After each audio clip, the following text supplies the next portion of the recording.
Very much, Madam Eunice. Good afternoon to you all. We are all welcome to another important session that is also following up with a discussion on circular economy transition, but particularly on challenges and prospects for sustainable development in a gendered perspective.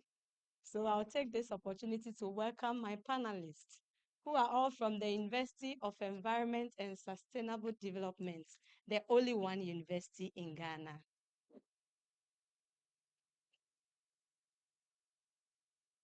So, Prof and the other panelists, you are welcome. So, to set the ball rolling, I want them to introduce themselves a bit with their respective backgrounds so that we'll follow up with the discussions. Thank you.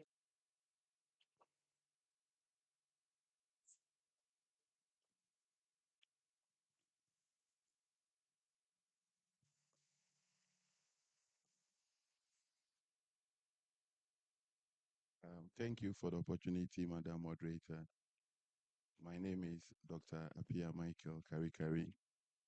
I come from a family of 9, and I'm the number 5. My specialty, in fact, let me say I am somebody who is ubiquitous, because any space you find me, anywhere you give me space, I'll try to maximize my skills and then potentials in there. But for the purpose of this the conference, I will limit my specialities to energy and sustainability practices. Thank you. And then I am also one person who has devoted part of my life, to support activities and policies that support women. It doesn't make me a womanizer, please. Thank you very much. My name is Dr. Daniela Delali Sedega. I'm also a senior lecturer, University of Environment and Sustainable Development. Okay, so I would also say that my area of expertise is in gender in policy and planning. I think that my PhD was in water resource management, but I found a niche for myself in gender. Thank you.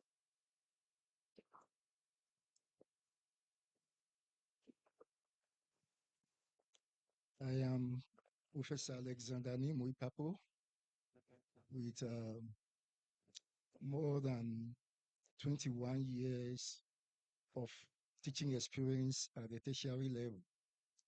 Altogether, I've done over 30 years as a teacher.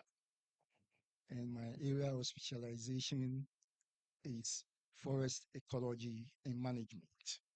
I'm a professor of environmental science.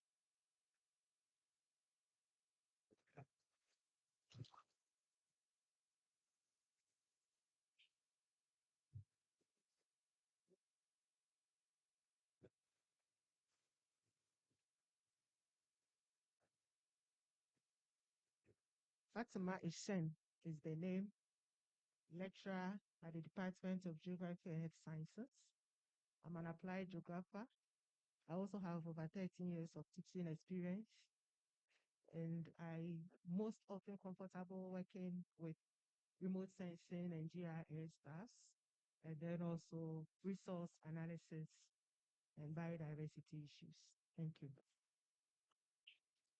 I think they deserve better. Thank you very much.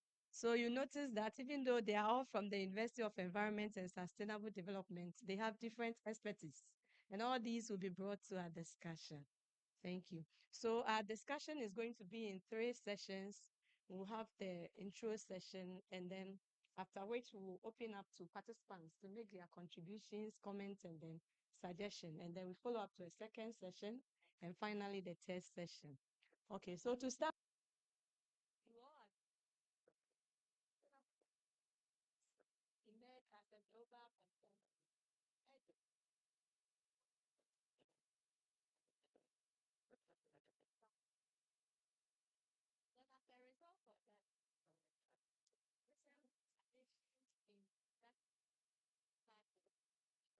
about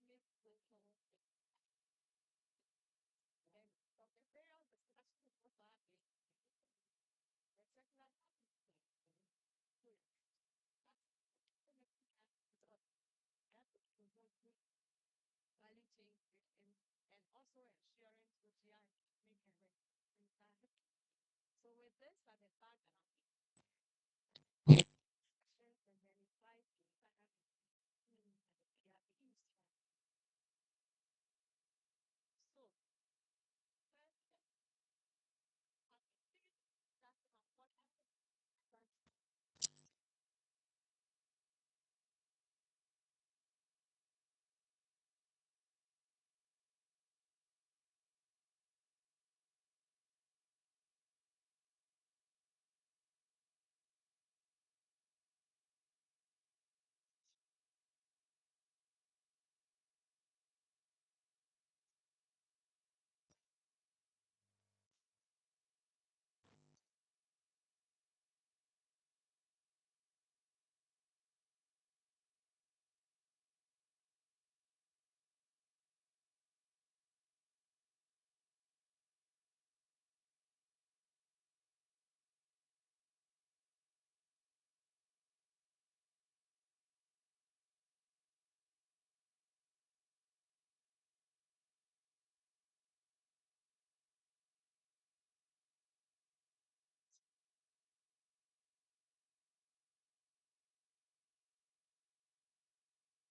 So first, that's important. So much saying that specifically stuff. But all this, enhancing sign policies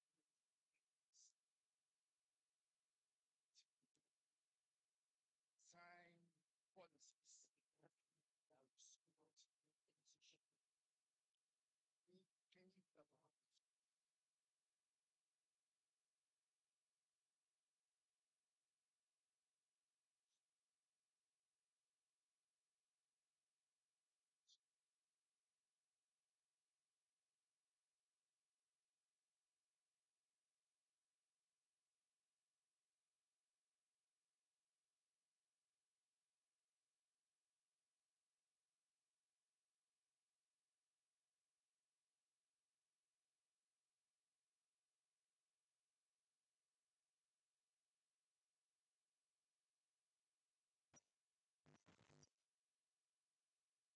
Circular economy.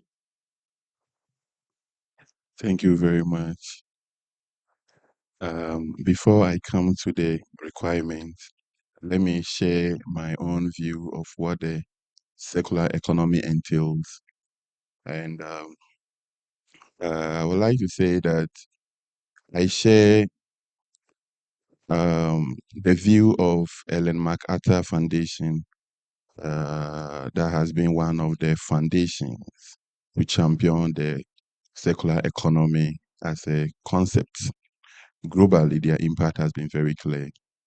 So, to me, I look at circular economy as an economic system that is very restorative and regenerative by design and by intentions, meaning that this circular economy is um, it's a man-made system kind of intervention, even though the system is in there, but it has a human interface trying to model it for a purpose. That's why I said let me align to Ellen MacArthur Foundation, because they use the word the design and the intention. So the restorative and then the regenerative is not just the natural one like we used to do in our village, where we allow a land to fallow and then regenerate its own nutrients. But this time around, it is a deliberate attempt that we need to do that. When it comes to the drivers, let me put it that way, or the fundamental requirement for a successful, effective circular economy, there are certain factors that cannot be ruled out, especially from the perspective of a developing economy. As it stands now, Ghana's debt to GDP ratio is almost 1 to 1. So once you need to implement anything or you require anything finance becomes very important. So we need not just finance, but a sustainable form of finance, because this is something that is in a continual process. It is not like you do it today and then that is the end of it. So financial requirement is so important whenever it comes to circular economy. Yesterday we discussed this. Our keynote speaker and Mr. Prosper has also said leadership, leadership, especially a committed leader or a leader who has the zeal and then the desire also to commit or to adapt into the concept is another thing that is also very important when you are considering the circular economy implementation. Our personal attitude that we show, especially our attitude towards change. As we sit in our various tables, if for some reason we are asked to change the position, just the mere fact that we've been asked to change, even though we are very pretty much aware that it's not going to take enough time, some people wouldn't be comfortable throughout the rest of the meeting just because they've asked to change one thing. And this is not a change that you can impose on the people.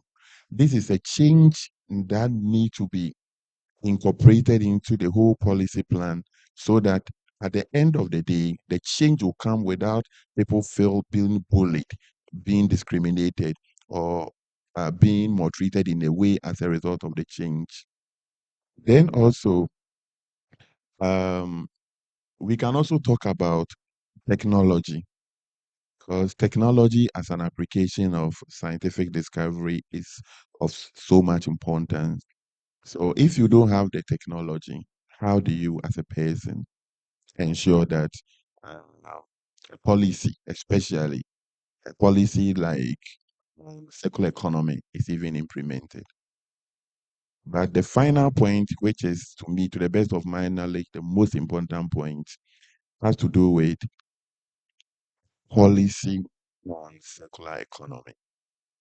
Because once we have policy as a nation, that is where we can begin to look at how we align the policy to the behavioral change. The policy will give us the, the technological requirements and then the source of funding for its implementation. So, Madam Moderator, these are my initial comments. But if there is time, I can talk more.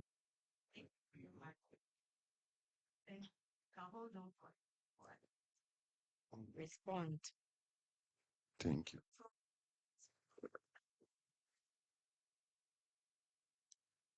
With all the requirements that have been provided, for a nation to have transitioned into circular economy, it means that there are also other evidences to prove that.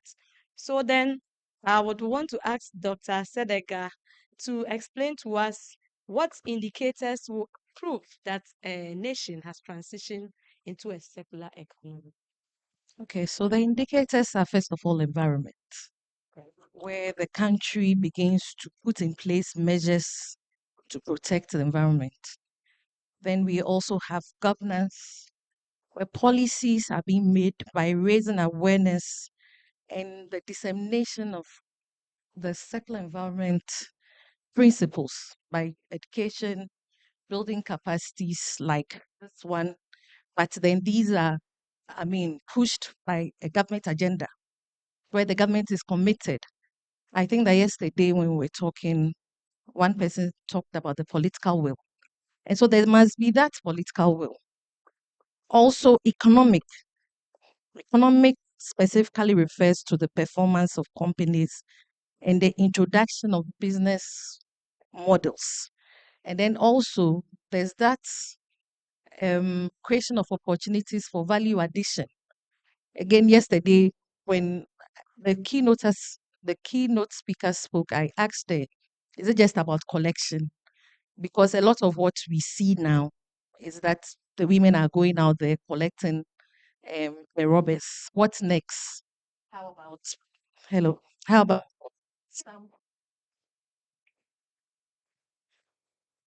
Hello. Okay, how about putting in some policies that enables individuals to be able to do some value addition on their own? And then also we have the infrastructure and the technology. That is where government begins to create the space and also make available technologies.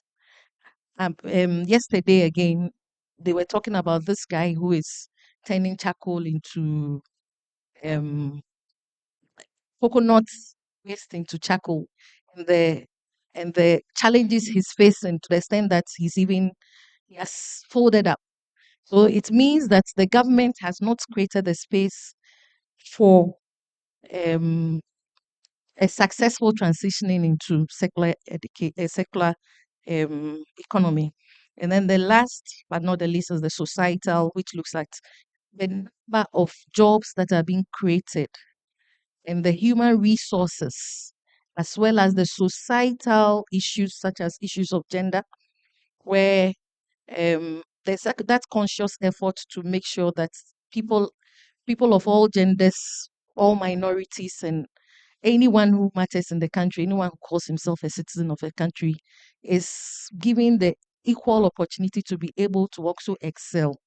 And so, in rounding up, I'll say that the indicators are the economy, the environment, the governance, the economic, the infrastructure and technology, and then the social. Thank you. Thank you very much, Doc, for that elaboration. Okay, so then we'll notice that from all various discussions from the beginning, we also notice that as far as secular economic transition is concerned, it comes with so many benefits. So as a nation, Ghana, would you like to discuss with us the specific benefits that we stand to gain from this transition? And I want Dr. Fatima Ishon to answer that for us. Sure. All right, thank you very much. I'm sure when it comes to transitioning into the circular economy, the benefits are numerous. Since we gathered here from yesterday, we have learned so much about the benefits, the jobs that it's able to create for us, ability to partnership with other colleagues, other institutions, other neighboring countries, because of the opportunities that are there, that exist for us. There are a lot of prospects when we look into the circular economy. And once we are all consuming, we haven't stopped consumption. The population is increasing, multiplying. Everybody is eating. Everybody is drinking. Everybody is wearing clothes. So production continues. And for that matter, there is a lot of what waste that is also generated in the system. When you take that one alone, the opportunities that it creates for a lot of people to even rethink how to recycle these products in itself is beneficial for us. If there are a lot of waste in the system, for instance, we are talking about 350 million tons of plastic waste alone, our consumption patterns have changed.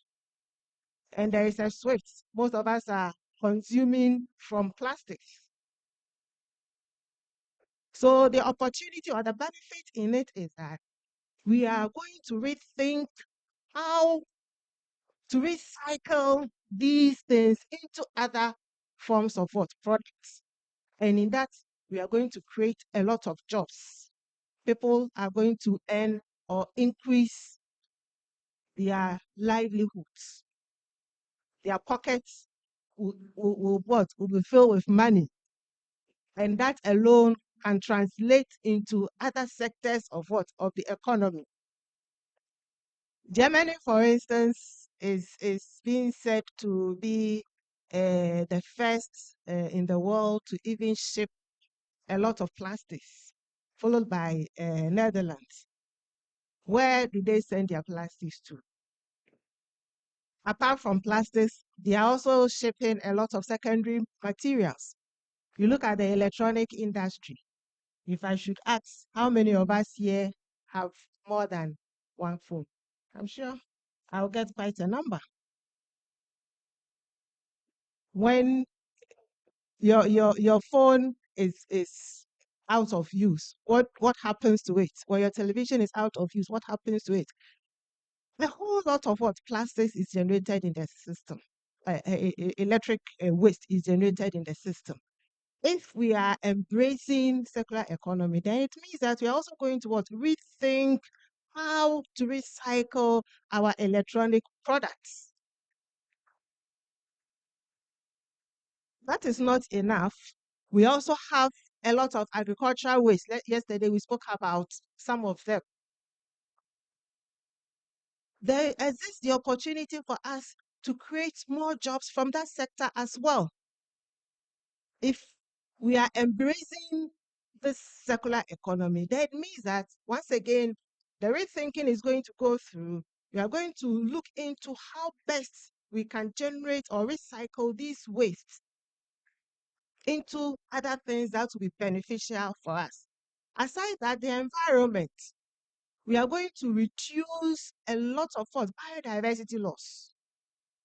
We are not going to go into getting new raw materials. We are not going to get more virgin materials. We are going to conserve that one, while the emphasis will now be on what the used ones, which we are going to what use to create other things. We spoke about the use of sawdust yesterday, right? The coconut husk that we spoke about. If we are rethinking in that direction, then it means that we are going to save a lot of trees. We are not going to fall on what virgin plants or raw material. So we are going to have increase in what our green environment. More carbon dioxide will be absorbed by these plants, and that would also help reduce the effect of what climate change on us. So there is a lot of benefit in that side. Again, it has the capacity to even increase social cohesion. Yes, because if I have a resource I do not need, and you need that resource, and I dash it to you for free, you become my friend. Even if you are my enemy, you know that your enemy, you know that I have something you need, and so at least we will try to be friends to to continue benefiting from that. So it has that capacity. There is also the opportunity or the benefit for scheduling or restructuring our educational system so that we will try to train more people. We will come out with what curriculum that will help train people to be abreast with the new technology so that we will increase our human capacity within this sector. So these are my few thoughts. Thank you very much, Dr. Fatima. Now, having gone through our introductory section, we call on participants to make their contribution on the indicators and the requirements for this circular economy transition. So the floor is open for your comments and contribution.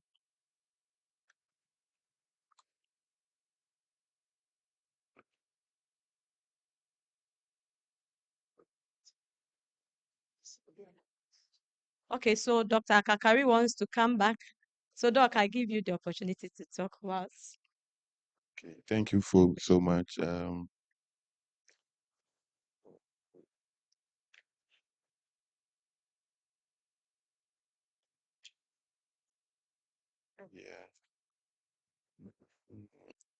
As my senior colleague, Dr. Fatima, was speaking, I was also jotting some few things down, and I would like to share.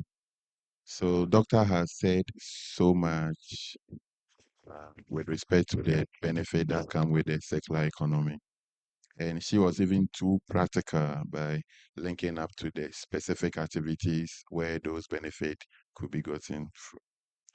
What I would like to add is that, like Mr.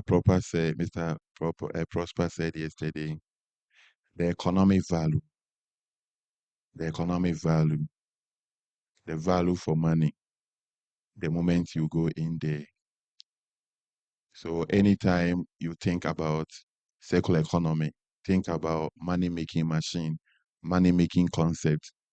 Let the monetary aspect be in your driver.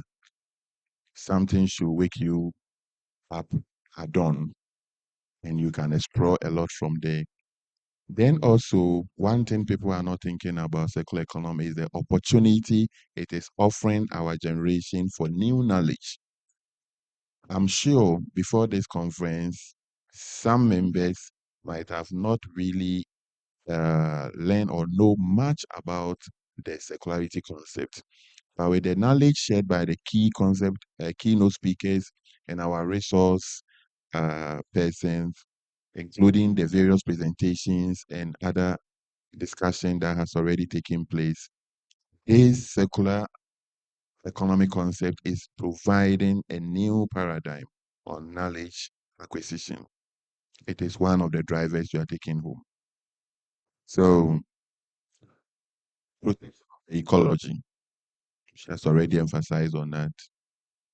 The moment we correct the waste and we reuse them, the ultimate of the modality is not about the economic value you are creating, but to restore the ecosystem. And that's why, in my definition, I said circular economy is an um, economic system that is very restorative and regenerative, but it is deliberately and intentionally created or designed. That is it. Thank you so much. Thank you very much. So now the floor is open. Yes, sir. Thank you. Please go ahead. Thank you very much. So I'm interested in the gender bit of the discussion. And I want to ask, because already within the linear economy, you see how we are struggling keep up with addressing the gender biases already in the sector. And also some of the intersectionality issues we are confronted with. We have learned a lot. How are we looking to leverage all the experiences within the linear economy to make it better going forward? Because yesterday the discussion was clear that there's a lot of focus on ecology and then the economics, but very little on the social dynamics. How can we make that reality happen much better than we have already experienced? Thank you. Thank you very much. Thank you very much. I think that we'll come to that. But yesterday, Dr. Kakari was talking about the women in Kumasi who have been collecting the waste. And I call them the invisible forces. We are very much aware of them. And yet there are no policies to address them. So one of the ways is to be intentional and to involve them in every policy that we do and every strategy that is being lined up. The most important thing is to involve them because women are the primary educators and unsustainable habits are picked from home. And it is the women who teach their children, if they are well involved in policies, it is the women who teach their children, don't do this, do it this way. The women teach the children a lot of these sustainable habits before they even go to school and learn it. And so if we do not involve women, I'm sure that we'll expand on that, but if we do not involve women, and whilst I was doing my research about efforts at secular economy in Ghana, I saw that UNIDO launched a secular economy center in 2022 with the primary aim of supporting women and youth. And then also there's been a launch of the Sustainable Recycle Industries projects that was started in 2014. And also the development of Circular Economic Action Plan, which is to serve as a roadmap to sustainable development. And they all may be for purposes of passing the mark, we'll put in some sentences that say that, well, this is supposed to support women and the youth, and then it ends there. I think that what is lacking is that our society, and for that matter, our policymakers are not intentional about the involvement of women in secular economy strategies. Thank you. Thank you very much. So there are going to be a lot of such discussions. Once that came up, it's good she has addressed this. Okay, so I think we can go ahead. Is there any other comments, contribution, or question? Yes, sir. Dr. Angmo.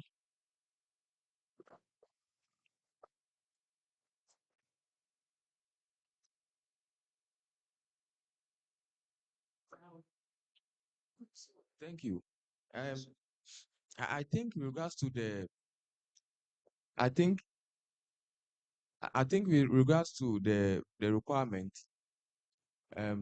creating the enabling environment is also very important, especially the economic indicators. To be specific, interest rate.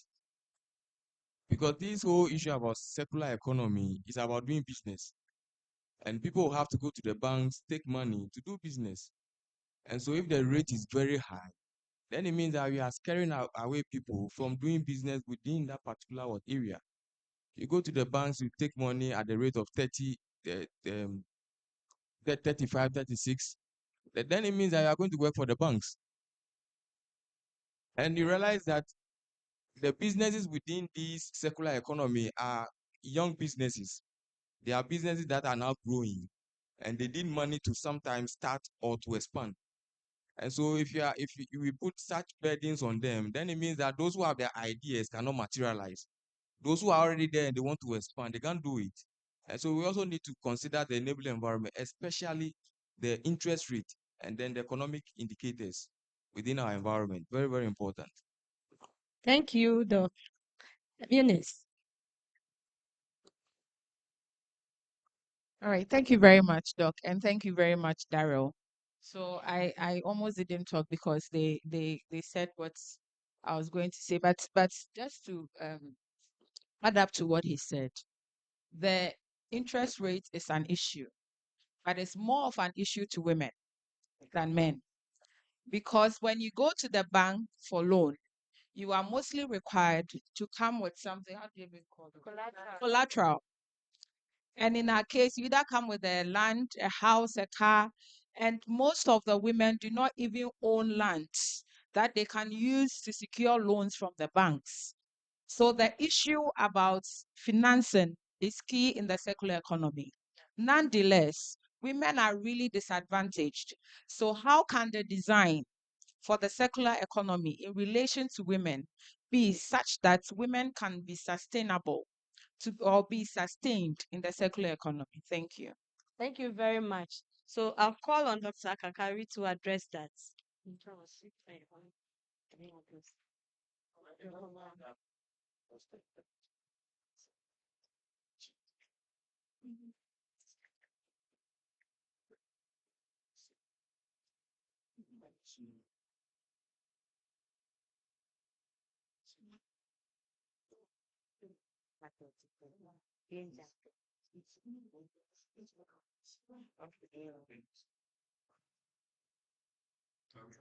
But you address the next question.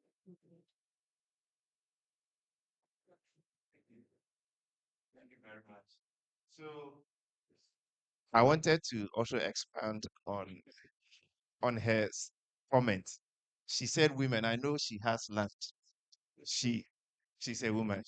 Daniela has. But in specific context, we are looking at where the women are engaging in this circular economy under the informal situation, conditions, where they don't even have an accounting system to show to you that this is how much I am earning, and you want them to provide some collateral. How would we address that so that those in the informal sector within the circular economy, they can have access to finance? Okay, so I think so the last question or comment then we'll address. It's like saying how do we use circular economy to meet strategic gender needs of women or practical gender needs of women? That's what they have said. Yes. No, that is anybody who has gender knows that is what they are talking about. Thank you very much. So I think it's time for them to respond to their questions. So we can- Okay. Thank you so much for the question. Now, I want to draw all of you, your attention to something that is mixing when anytime gender is missing. As I sit here, you see me as male, but my gender orientation is female. No, I'm coming. Don't get me wrong. The people who are promoting circular economy, of which currently European Union has given Ghana the framework to follow. You know their definition for a gender. Gender is your social orientation with respect to male or being female. So now you are born biologically either as a male or as a female. But the gender is how you want to be identified and recognized within your societal space. So this is the global debate, and the people giving you the framework to adapt, this is what they believe in. So now, to answer the issue of gender, are we looking technically with people with certain biological properties, or we are looking at the social orientation of the people? Because even if we get to the streets of Kumasi and Accra now, there are some people you see as females, but they are males in a disguise, and the vice versa. But I don't want us to go into this controversy, but I want you to reflect. And anytime you use the word gender, be very careful.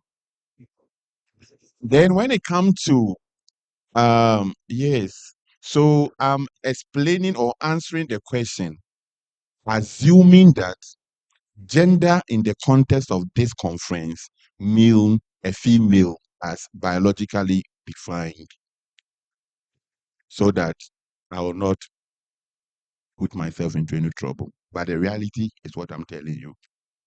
So when it comes to issue of collateral and issue of women being disadvantaged, I'm telling you that it is a social culture practices of where you are coming from. If you are coming from Ashanti region, majority of the house that we occupy, the women usually arrange there for the land. They go for the land, ask their husband to go and purchase it, and then they have their name on it. In most cases, almost all the expensive shops in Eduma are occupied by women. What are you talking about? But this same scenario cannot be seen in Gambaga, where there is a Tendamba who is a man, hold the lands, and he has to assign portion of it to some people. You understand?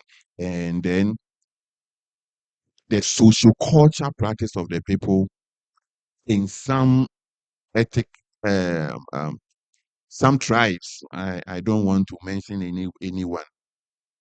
Yes, some ethnic groups do not give women the opportunity to own land. And even if you are given the opportunity to own land, it is just for a purpose or for a period, mostly for farming activities. I schooled in UDS, and I spend most of my time in WA. The men will clear the land, and the women have to come and do planting and then the harvesting. So most women were not owning land. But the educated ones, their lifestyle was different. What I would like to say here is that even though they can be empowered, how do you empower? I'm sure Eunice, together with her team and FES as a whole, might have come up with strategies to penetrate. I can bet you that the cultural practices will kill all those initiatives. How dare you? Men are talking and women, you want to talk in some tribes. You sit somewhere, we take decision and we tell you what has been discussed. That is even when you are privileged. So the issue has to do with the socio-cultural practices of the people. The socio-cultural practices of the people need to be taken into account. And this is where the district assemblies have a lot of work to do, because the modality or the model you use in Accra and Kumasi to succeed with the implementation, it might not work in some rural communities and let's say Nanumba district or Trepone district because of certain sociocultural beliefs.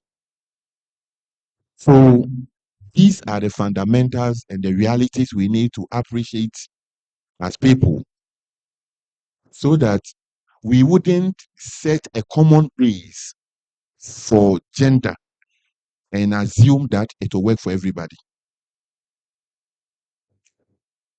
I have been telling my colleagues that I will want to marry somebody from the north. I would like to marry as a polygamous man. Now, do you know my motivation? When you marry a typical Ashanti these days, you are not at peace. Even if there is a small misunderstanding,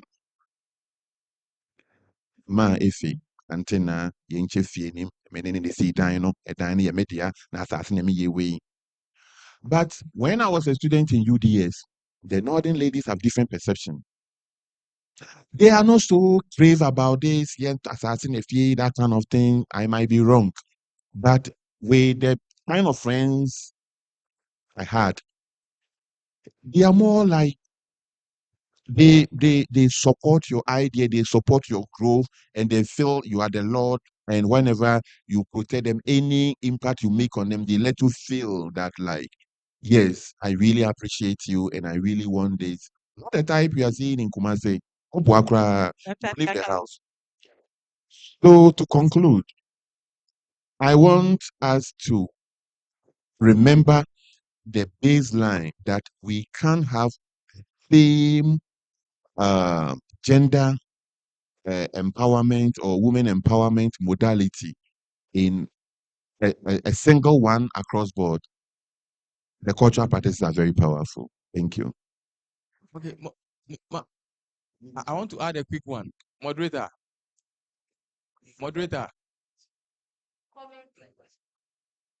Yeah, a very quick one.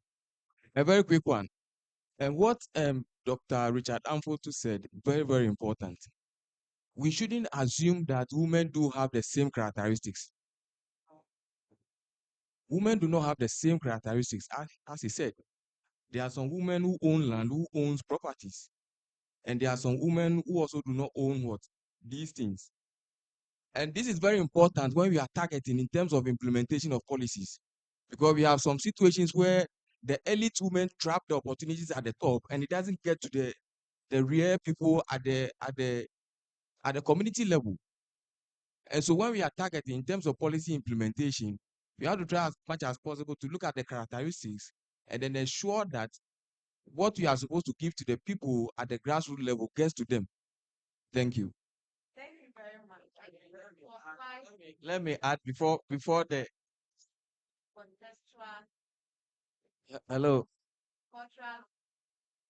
Can I go?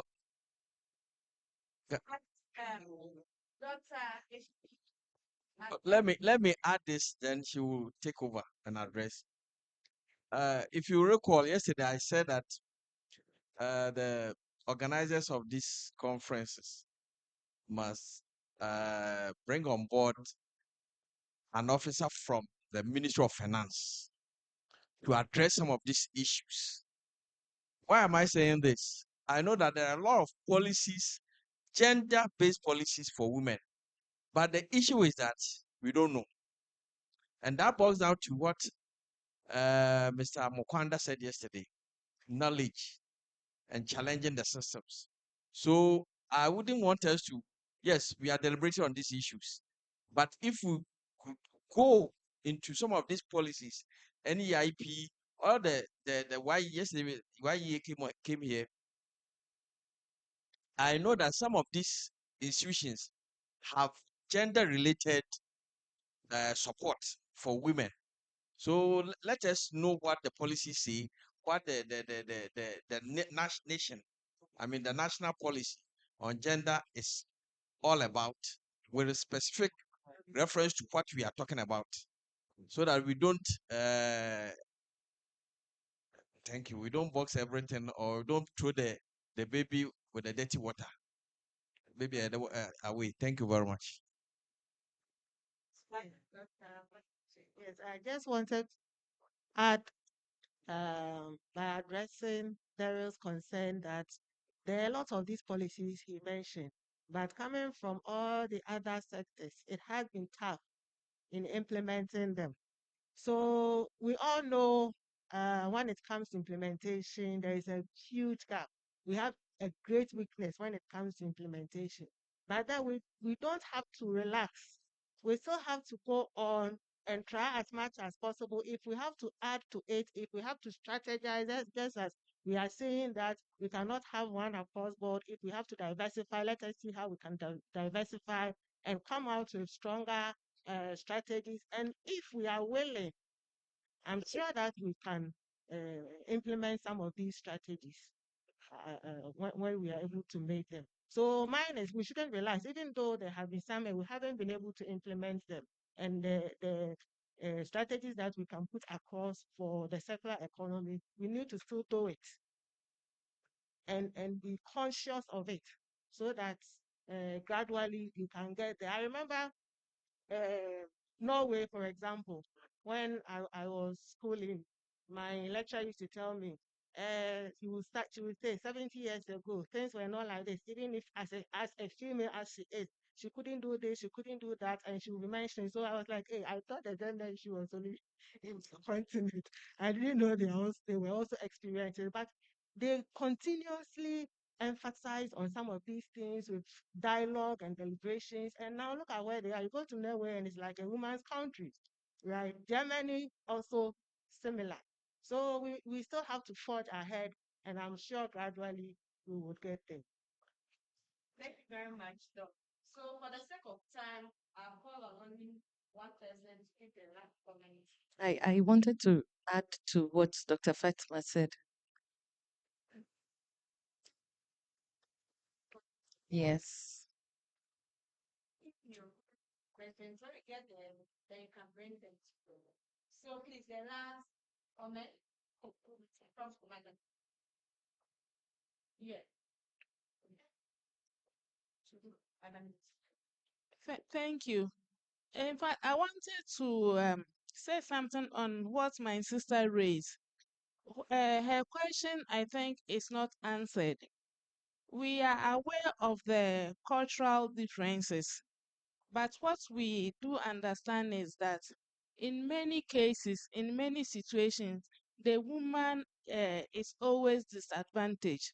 So she was saying that in our vision of transitioning into this circular economy, how are we going to ensure that the woman is not disadvantaged again in the situation that we need to go for loans and we are required to bring certain collateral that we don't have? So how are we going to cater for the women if a policy is going to be drafted on this?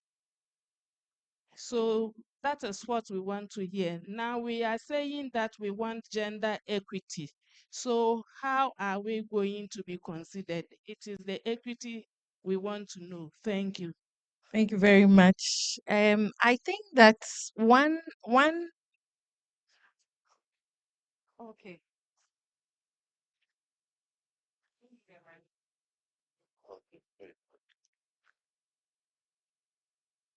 Thank you very much. So thank you very much, Innocentia. Thank you. Thank you. You understood me. So I know that the issues of women, when you go into it, is not homogeneous. There are separate issues, but we also know that there are issues that runs across. So in as much as I am abreast with technology, does not mean that every woman is abreast with technology. The onset of COVID-19 revealed that women were lagging behind when it came to technological advancement. It doesn't mean that no woman is technologically inclined. So what I was trying to say was that there are issues. Patriarchy is patriarchy everywhere. Ashanti region, Northern region, wherever. But there are some issues that stands out that must be addressed in the transitioning. That's what I was trying to say. Thank you. Thank you very much. So I think that from the discussion from yesterday, there's been a lot of emphasis on the economy, the gains, and sometimes it overshadows the social. Because if a man goes to the bank and he wants a loan of, let's say, $1 million, the gains to the bank is huge than if the market woman goes and says, I want 5,000. So there's a lot of emphasis on the economy to the extent that the social is being affected because there's no social welfare dimensions to how things are done in the country because it is more about the gains. So that how about just creating some economic giants so that they will raise the GDP of the country? I mean, how much will the market woman bring in? Yes. So I think that one of the ways is to also attend to women, irrespective of how much they would be bringing onto the table. Because a little improvement in the economic well-being of a woman goes a long way to help herself and the household to the extent that some women with a little capital, like you were saying about Northern Ghana, it's because a lot of the men are more economically empowered than the women. Even though in the South too, it's like that. But women are a little bit more economically empowered than the women in the North. And so they'll be able to tolerate some let me say I don't want to use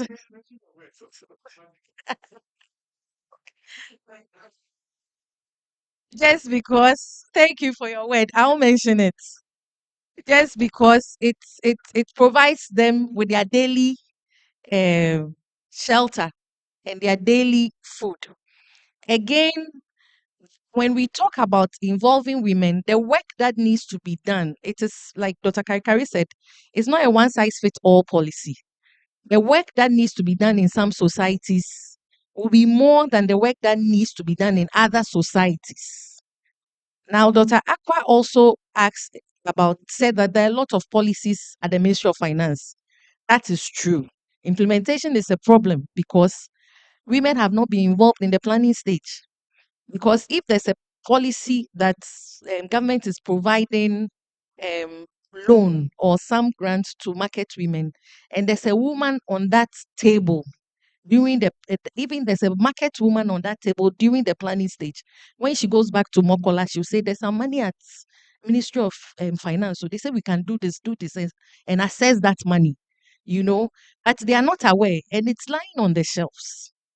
The policies are there, all right, but they're lying on the shelves. So I think that it starts from the planning stage. You can't plan and come and impose it on me. The implementation will suffer. Thank you. Thank you very much.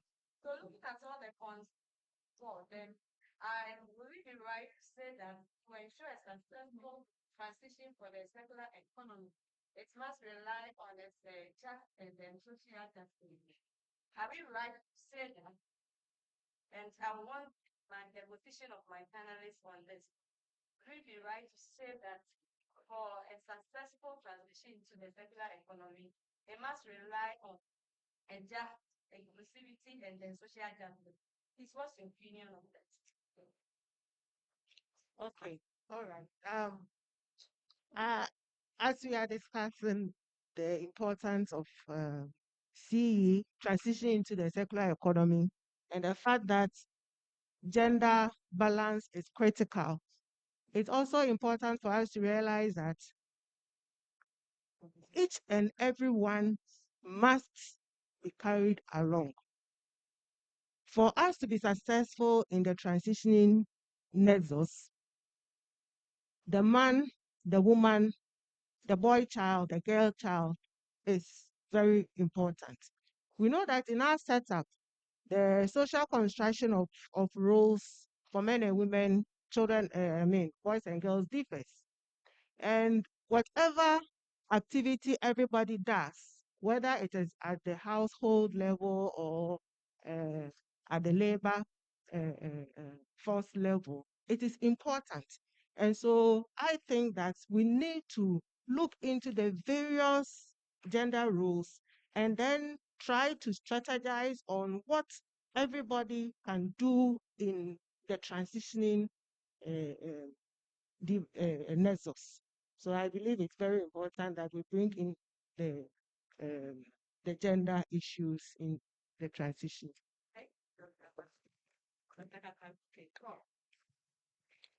Well, to answer your question, the simple thing to say would be yes. But how do we do it?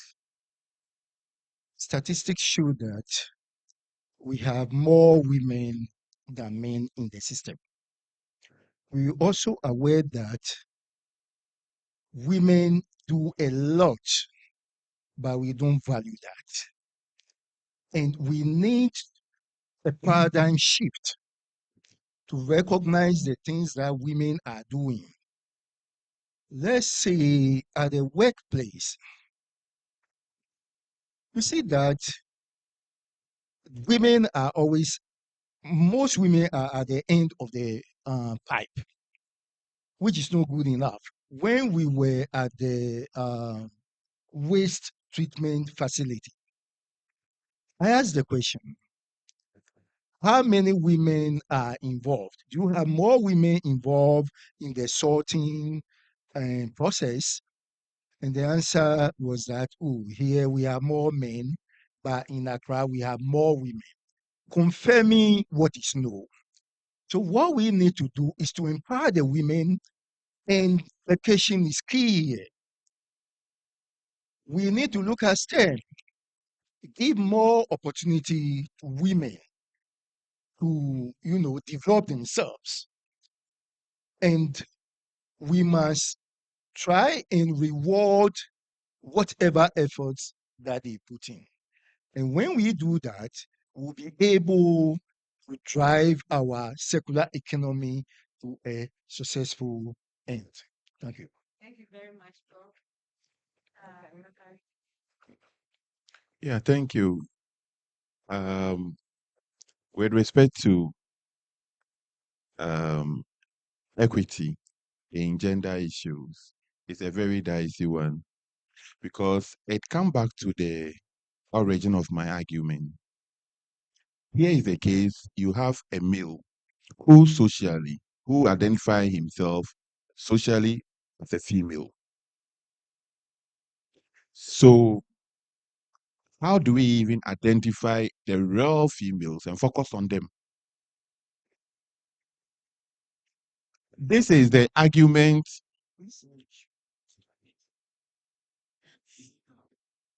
Okay. Because as a country, we do not have the resources. And everything we do, we rely on foreign support. Sometimes when you are lucky, they will indicate that at least ensure that in implementing this policy, 40% of the beneficiaries should be females. Even with this conference, FES want to ensure that we do not have less than 40% of women participating. So if you look at the number of people we brought from UESD, our university, we have almost 45% of our participants being females because the requirement. So it is a decision that must come from the source. The negotiation on the gender inclusiveness must come from the source. The one giving you the resource to implement projects has the greatest say. So the negotiation should be with the donors and the financiers. I'm surprised people are mentioning Bank of Ghana and Minister of Finance. It is just an office. There's nothing there. You know how we struggle to get the 3 million loans recently from IMF, which has even been spread over 2 years. And every 6 months we are receiving just an aspect of it. So we are not on ourselves.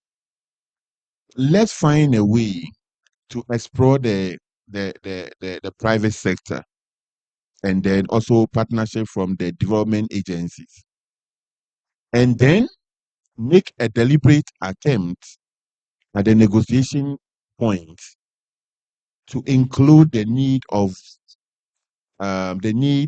to ensure gender equality at that point. But the moment the policy come out, there's little that you can do at the implementation level, especially if you are the district assembly. They've given you a policy to implement, and the policy says that include 30% of females. How do you then say, I want to make it 50-50 because I believe in gender equality? So this is the key problem that we have. This is the key problem that we have. So thank you so much.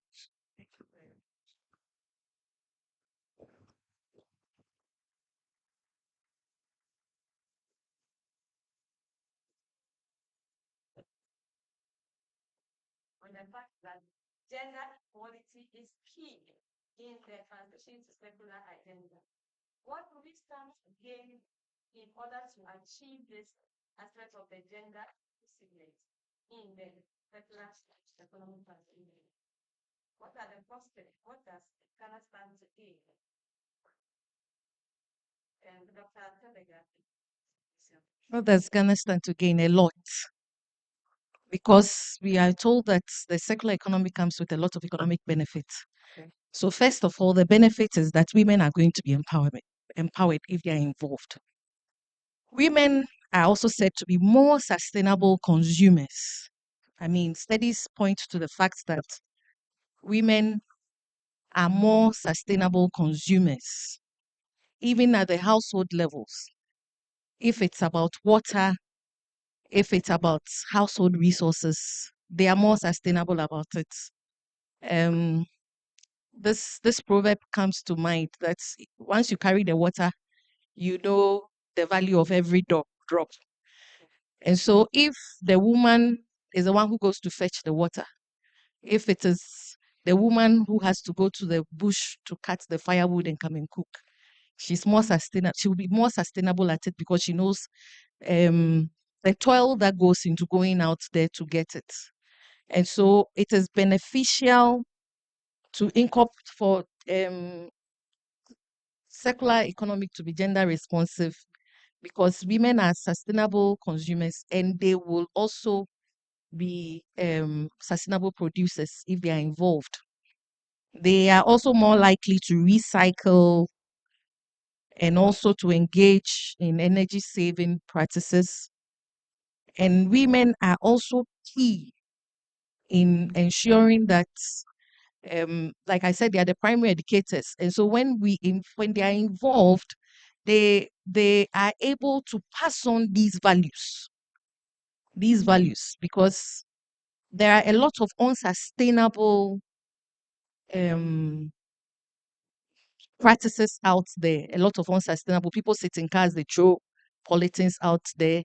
People wake up, they just throw rubbers anywhere, because the primary educators maybe are not well educated about it. They don't know that they should be able to train their children about it. So it is beneficial not just for the women, but for the whole country if circular economy is gender responsive.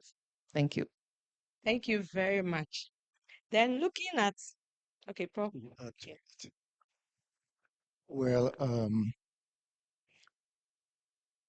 we cannot deny the fact that women are doing so much to sustain the environment by their activities at home.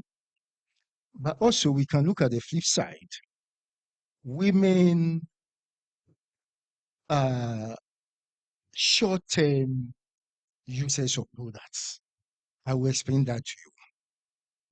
Look at the fashion industry. Anything that comes, women want to buy. Cosmetic industry, so much. Look at the wig. You save so much to buy that wig, and you are creating job for some people unsustainably. You see, but if we adopt this circular economy, we'll know how to minimize or economize on the little resources we have and put the resources where it matters most. Thank you. Thank you very much. Yeah. We will come to that. Yeah. Yes. I think one thing that when it comes to women and gender too, let's even go into the health aspect. When women use unsustainable or unclean energy sources, they inhale this fuel wood, smokes, they subject themselves to other unnecessary risks. And we are of the view that this is where it matters most because WHO has given a report up to last year, 2022, that only 17% of people in sub-Saharan Africa are using clean energy. The remaining 3% are still using one form or the other when it comes to unsustainable, unclean energy resources. The same value also goes to estimate that about 2 million deaths in sub-Saharan Africa can be attributed to the use of unclean energy sources. This is where my heart really lies, that these are our women, these are our wives, these are our sisters, these are our business partners. And they, especially in our part, sub-Saharan, women do almost all the cooking in the house, except the few ones who have become different people altogether. They can prepare a soup and put in the fridge for 2 months, and they say you can heat it. So this is the bit that I feel that the circular economy will make an impact in there, and life will be safe, and then people will live in a good health. That is one key thing that we usually ignore. Yeah, thank you. Thank you very much. There are a number of hands, so I think the floor is open. Dr. Enin. Okay. Before I have the microphone. Please, I'm the moderator. Okay, thank you very much. I'm enjoying myself, just that I'm confused because we are talking about gender inclusivity. Am I right? And for me, I know gender has to do with both sexes, even including children. But if we want to go with women, projecting the views of women, then maybe we might as well go for feminism.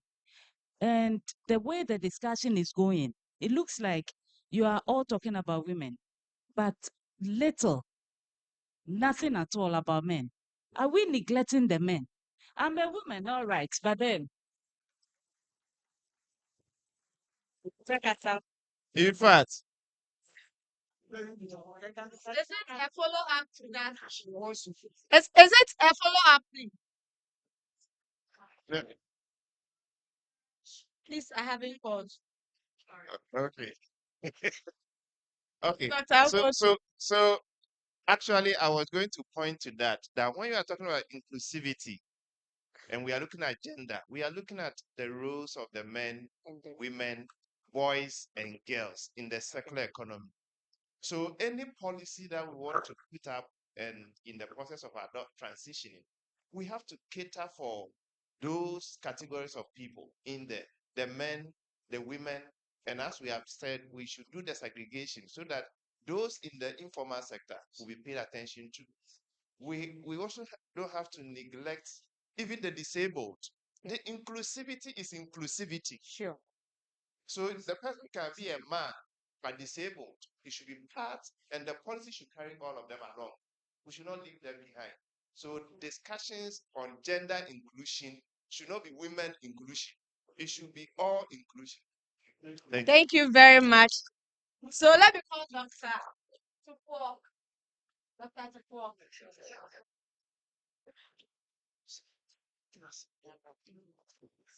Sorry, Mr. Bosu, for crossing you. So I think that the challenge about these gender issues is this, that you see, let me pick something like urban agriculture, for instance. When you look within that space, you see that the men are the people who own the land, because not even own, because basically they can't buy the land, so they have access to the land. They farm, but the women do the planting and they do the marketing. So when the men need people to help in planting the onions and the others, and they want it to be done in a day or two, they employ the women. So this is the challenge. Let's say when you go to a place like Abosokan, for instance, there they sell this second-hand car parts and all that. It's dominated by men. When you go to Makola, in some spaces, it's dominated by women. So the challenge here is this. When women have the opportunity to play particular roles within the secular economy, I think that is where the issues are. Let us not limit them with cultural perceptions.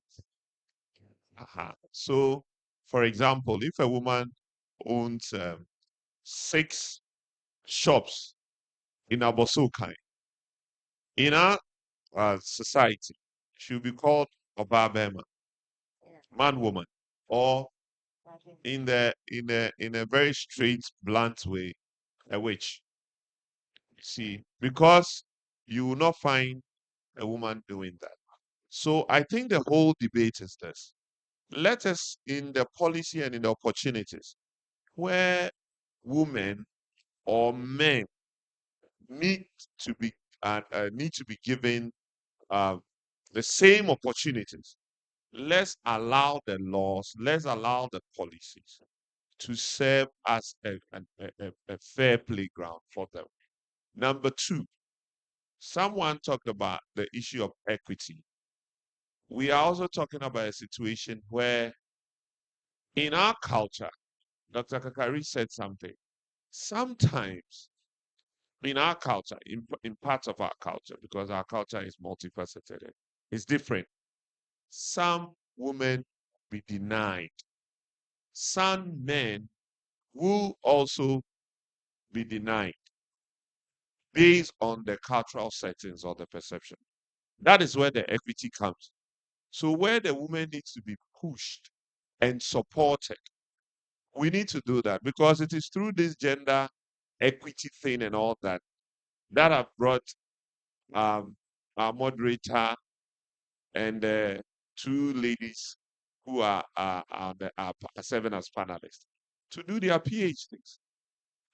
Because way back, they will say that the woman belongs to the kitchen, the woman has to take care of the home and deal with the homes. There's a term for it, but at home. But because the concept of equity was created and women were pushed, we now come to realize that a man is not more intelligent than a woman. So the point is that in the policies, where women, we shouldn't push people down. Where men have to function, women can also function. And in the secular economy, I think that studies have proven that when women are given the opportunities, it adds to the GDP. And a clear example is Saudi Arabia. Now they are changing a lot of things. Aha. That's why I was waiting for Ons Jabeur to win the Wimbledon. The first woman in the Middle East to win the women's tennis championship. And I was very sad, not because she was an African, but because she's a woman coming from the Arab world, because you wouldn't see women even playing tennis at all. And it will tell a whole story. Thank you. Thank you very much, Dr. Kutufour. Daryl. Yes, thank you. Doc, I'm now happy you went before I did. So because you eventually spoke exactly the same thoughts I had. And I think with respect to other professors and doctors, it's not that we are making space or talking a lot about women. I think the whole concept, as Dr. has already said, let me just add to what he said, is that we are looking at the marginalized groups within our society. And if you look at our context, several cultural limitations exist that really limit the roles women can play and opportunities that are available to them. And when you come to the house, you even tell girls what they should do and what boys should do. That alone is a limitation which brainwashing them before they even grow up. And that becomes a limitation they grow up with. And if you find yourself in an office space, you realize that the same thing that's been done in the house is also what happens there.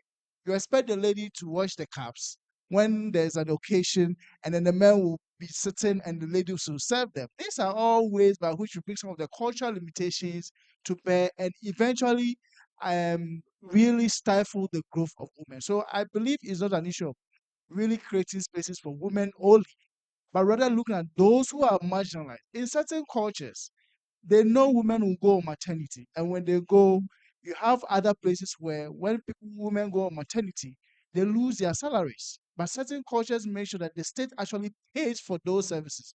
So these are some of the safeguards we are talking about when it comes to circular economy and the opportunities that will avail to women, and what systems we can put in place and support as a society to encourage more women to feel free to have children when they want to go on maternity or when it's time for them to even go and get married and all of that. I think that's what we are talking about. And where there's marginalization, we need to ensure that there's fair playing ground. Thank you. Thank you very much. I think you said it all. Okay, so we come back to our discussion. So from all the angles raised, you could see that the transition into the circular economy is so much beneficial to everyone.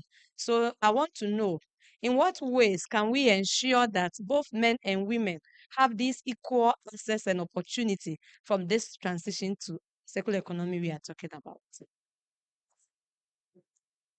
Dr. Kakari.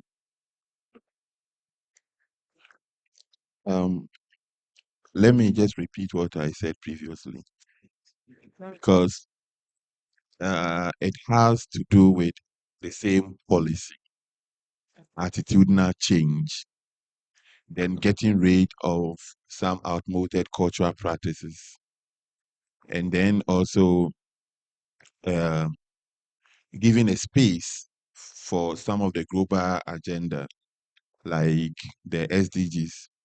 Yeah, giving it a space, because gender equality is one of the issues that has been discussed apart from environment. Gender equality is one of the that has been widely discussed in United Nations intervention or policy programs. If it is not on gender equality, woman empowerment, then it's on environment. So, but when it comes down here, some of us here are leaders. Even if you don't lead a group, you lead your small household. Some of us here are partners. Even if you don't have any solid partner, you have a wife, you have a child, you have a boyfriend and a girlfriend. So the discussion can start from there.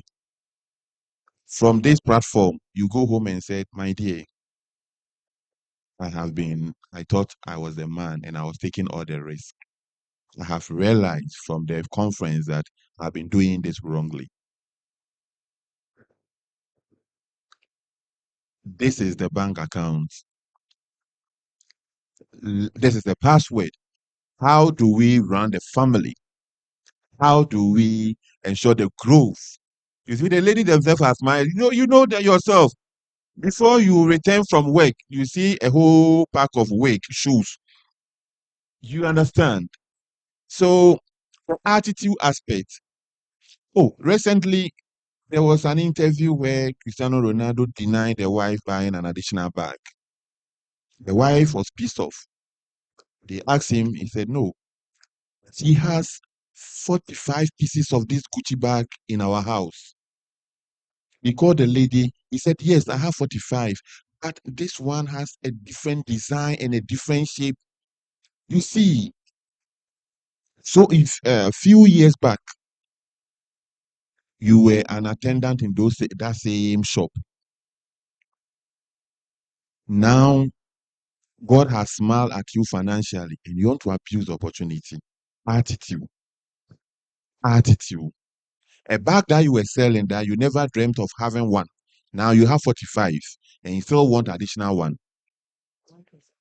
So the attitude, molded cultural practice, greediness, all of this has to be worked on. But you cannot take out leadership.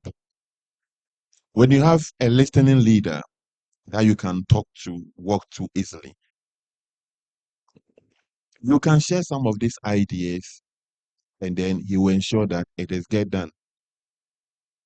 So to wrap up, my moderator, it all bounds to the issue of our attitude, our outmoded cultural practices, and then the leadership and the commitment of from our leaders. These are the fundamentals that we need. Thank you. Thank you very much. Dr. Shen. Okay. All right. I also believe in the attitudinal change from the individual level. If we want to embrace circular economy, it starts with our mindsets. Are we ready as individuals to change? Why am I saying this? We realize that even in our environment, how we find ourselves or the situation we find ourselves in these days, we are so heavily dependent on plastics that we are not even ready to change. How many of us here are willing to go to the market with a basket? In the olden days, we were going to the market with a basket. What happened? Change in consumption, right? Production of a lot of waste. Are we ready to change and go back to the basket? What about the takeaways? Why today we go to functions, everybody wants takeaway. Gone were the days. There are plates, there are bowls. You eat, it's washed, right? No waste from plastics. Are we ready to go back to it? Was that a good practice? Are we ready to go back to it? You see, as individuals, we are not even willing. But if we are, and it starts with our mindset, our readiness to accept some of these new ways. In fact, it's an old way, if I should say, because these are traditional ways we know that it's possible. Even though we know about the effects of eating in plastics. And are you ready to go with your bowl to go and buy it and reduce on the waste? When we go for functions, yes, we are giving plastic cups to serve ourselves. When you finish drinking, you put it down. When you want to go for round two, you pick another plastic. Then also, you are increasing the waste. Are we ready to change from that actions? Okay. So it starts with us. The little things that we are able to rethink about our own practices, how we can reduce on some of these things. I believe we can strategize in that direction. And as we become conscious of these things, we are able to what? Extend that teachings to the younger ones, to our friends, to our colleagues, and gradually we can make the impact. Thank you. Thank you very much, Doc. Is there any contribution? Yes, Dr. Mukondo. Professor, Prof, sorry about that.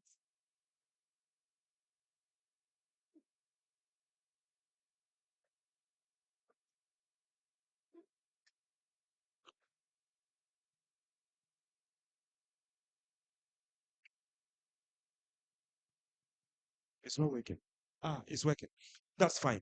Thank you very much. Wonderful presentation by the panel. This is just my contribution to a question that you asked. Okay. How we can support women to fully partake in the circular economy transition. It's a train that is moving. Everybody must hop in it. And the main theme is about green growth and then inclusivity, not leaving anyone behind. Now, if there are policymakers here and the big men and the women, number one, I talked about some of the opportunities like businesses, blah, blah, blah, blah. For instance, the factory that we went to this morning, or let's even say Zoom Lion. Zoom Lion is an entity that is there to implement some of the circular economy principles to help clean our country or our town. Now, Zoom Lion in doing this is supposed to ensure the safety or ensure best practices of occupational health and safety. How do you do that? They provide overalls, helmet, and boots. You see, the overall that is a man wears is the same thing the woman wears. So the design is not done in a way to fit the woman. So and you find the woman in the overall and it looks like the person is going to the moon. So in doing some of these things, the gender, particularly female perspective, needs to be factored in, where the helmet that is being designed should be done with the woman in mind so that it can fit, so that it doesn't become like a cap that's hanging on your head or the wig. So that should be considered. You get the point. The boots should be made in a way that, look, it is comfortable to wear them in. From the 2023 International Women's Day, where I and Eunice were speakers, the language had changed from equality to equity. Yeah. By your biological makeup, the boots that Kari can lift, you cannot lift it. But you, both of you are working in the same company. The only differences in your boots is the size. The metal weight is the same. Now you are dragging your boot, the lady, as if you are in the camp with chains. Gender perspective should be considered in the design of some of these things. The second thing is cook stoves, improve cook stoves. That is also an element of circular economy. To ensure that you minimize the emissions and also ensure that you use fuels that are efficient to save you money in your pocket. They come and design the cook stoves. And again, when you are doing some of these things, let's be careful and be sensitive to our cultural context. Yes, there are certain societies that women are the ones in the kitchen. There are also certain societies or certain settings that men are in the kitchen. My mother has only 2 boys. I grew up cooking and cleaning and washing bowls. That is the setting in my house. But largely, women are the ones in the kitchen. So you come and design a cook stove, it's not suitable for the woman to use in the kitchen. Or in a community where much of the cooking is about TZ and Banku, so you actually need to apply some force. But the cook stove is designed in a way that you can prepare TZ or Banku. Include gender perspectives in designing some of these things. Another one, training. Most of these circular economy interventions, or to be able to take advantage, you must be entrepreneurial. But if you have STEM-related education, it can help you be more effective. If you don't have STEM-related education, you can still succeed. But if you have that knowledge or education, it enhances your capability. Let's go back to the origin. Let's continue to encourage our girls to study STEM-related courses in school.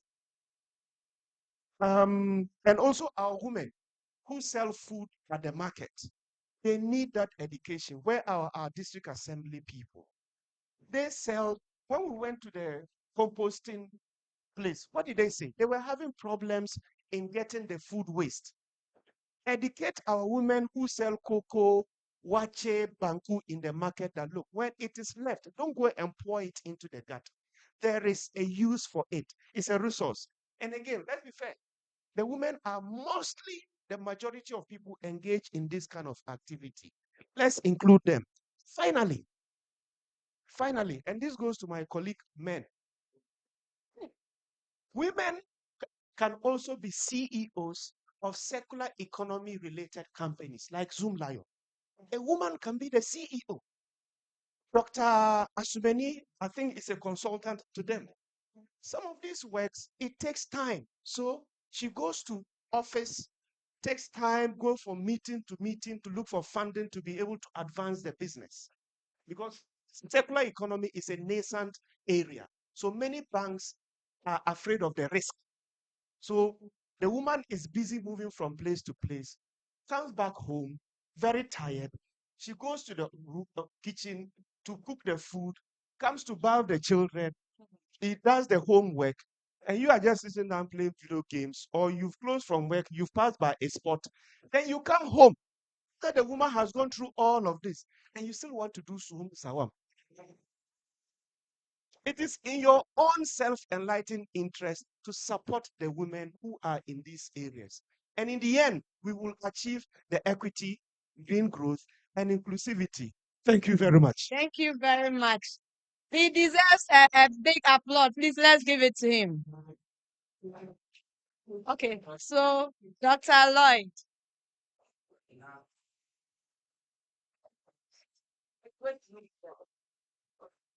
All right. Thank you very much. Thank you very much. Mr. Dr. Kakari, yeah, when you mentioned the issue of health, yeah, my attention went to a sensitive thing, all right? Something, this circularity has gotten to do with waste a lot. Yeah, and we know that some of these waste materials are mutagenic, all right? Some of them carcinogenic, that can be passed on from generation to generation. And we know women carry babies. That is, they are responsible for sustaining the human species. So in my mind, I was thinking, with respect to those sensitive or hazardous waste materials, if a woman is engaging that with the concept of a how do you call it? Yeah, circularity. Yeah, how is it like? Because there are accidents which nobody planned for. And we are talking about equity. We should design things so that they can also fit, be engaged. So, in all these perspectives, do you think that in those sensitive aspects, we should still include them, or we should find some equitable means to also engage them? Thank you. Thank you very much. Do we have further contributions? So I think. Okay. So in brief, please address that. One of the take-home knowledge I want all of us to focus on, and this is coming from me, is a term I'm considering called circular economy socialization, or socialization of circular economy. We know the families, the churches, and then our organizations are the main agent of socialization. They impart knowledge, all the discussions goes in there. So if within the household you encourage circular economy socialization, whereby issues regarding circular economy are discussed, the knowledge are shared within the family, the nuclear family, or within our workspace, that form of socialization will help an informal mother who doesn't know that the waste he is collecting has impact on a baby who is not protected. If this education it's not done. And I use the word socialization because it goes beyond just the knowledge. So, Dr. Lloyd, this is my sociological approach to your concern. So, tell your wife, okay, you don't have wife yet, okay? So, tell your lady that, or your prospective wife, that how do we encourage, or one of your principles in the house is that you want to encourage circular economy socialization from day one, because we introduce energy socialization and it is now working for most of the household, where individuals in the household spend time to talk about energy, the consumption, and then the effect of leaving the light on, not putting certain things off, all of that. When it has become part and parcel or a common practice among the household, it yields a lot of positive impact. So we will go by circular economy socialization to help with the issue. Thank you. Thank you very much. On this note, I'll call on my panelists to give their closing remarks. Thank you very much. The SDG 12.5 says to substantially reduce waste generation through prevention, reduction, recycling, reuse. And the SDG 12 is our gender equality. I say that none of the SDGs will be achieved without SDG 5, because the core mandate of circular economy is sustainability. And so let's take gender issues in circular economy serious. Thank you. Thank you very much, Dr. Sadega. Well, I think I will go for government's political will to drive this agenda. We know that most women are found in the informal sector, and they contribute greatly to the economy. Yet there are a series of challenges that need to be addressed.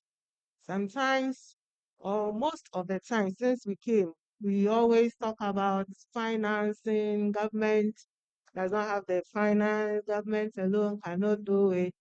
But I'm with the opinion that if the government prioritizes this, the government will definitely find the money to support this agenda. Because if an entity, one person, or the private sector, let me use JOSPON, for example, is able to set up a recycling industry, and you are telling me the whole government cannot do it? Seriously, I find it difficult to swallow. And I believe that if the political will is there, if the commitment is there, we will find the money to support this agenda. Thank you very much, Dr. Kakari. The final words. Yeah, thank you. I will go for attitude now. You see, since the day of Gareth Hardip, the proponent of the tragedy of the commons in 1968, yes, then to the Stockholm Conference, the first ever United Nations conference in Stockholm, 1992, to the International Conference on Environment and Development, 1987, the emergency of Millennium Development Goals up to the modern day Sustainable Development Goals. What has changed? What has changed? As a married man, you still sleep with a girlfriend without wearing condom. What is wrong with you? This is the attitude we are talking about. Not until we decide to change our attitude, everything we have spoken about here, all the grammar, everything will just go down the drain. So please, when you get home, ensure that at least you implement an attitudinal change towards safeguarding the environment and ensuring circular concept. Thank you so much. Thank you very much. So to end up, we are saying that policy making in relation to circular economy transition should be gender responsive in all its dimensions. Again, for circular economy transition to be the game changer, concepts like equity, equality, inclusivity are key and should be upheld. Thank you very much, my panelists, and thank you very much to the participants. Thank you.